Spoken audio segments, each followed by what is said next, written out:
ఈ facial paralysis వచ్చిన వాళ్ళు ఎలాంటి ట్రీట్మెంట్ తీసుకోవాలి?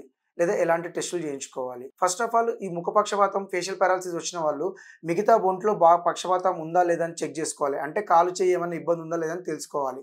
సో, దానికోసం మీరు దగ్గరున్న న్యూరాలజిస్ట్ గాని, మా అశ్విని హాస్పిటల్ గాని వస్తే మీకు మేము డిఫరెన్షియేట్ చేయగలము. సీటీ, ఎంఆర్ఐ అవసరమవుతుంది పేషెంట్‌కి అవసరాన్ని బట్టి. నెక్స్ట్ ఎలాంటి ట్రీట్మెంట్ ఇవ్వాలి?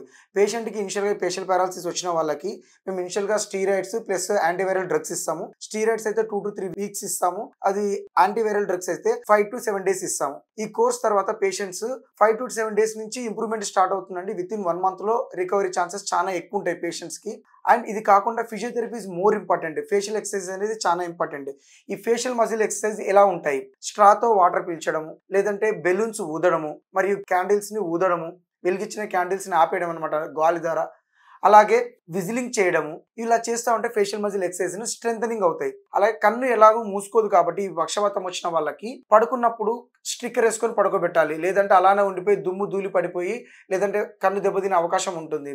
అలాగే వెహికల్ మీద జర్నీ చేస్తున్నప్పుడు గానీ, ఏదైనా బస్‌లో జర్నీ చేస్తున్నప్పుడు గానీ కంప్లీట్ కవర్ చేసే గాగుల్స్ పెట్టుకోవాలి. అద్దాలు పెట్టుకుంటే దుమ్ము, ధూళి, గాలి గట్టిగా తగిలే అవకాశం ఉండదు. అండ్ ఈ కన్ను ఓపెన్ కాని వాళ్ళకి కన్ను ఐ డ్రై అయ్యే అవకాశం ఉంటుంది. సో, వాళ్ళకి రిఫ్రెష్ ఐ డ్రాప్స్ వాడితే చాలా మంచిది. Thank you.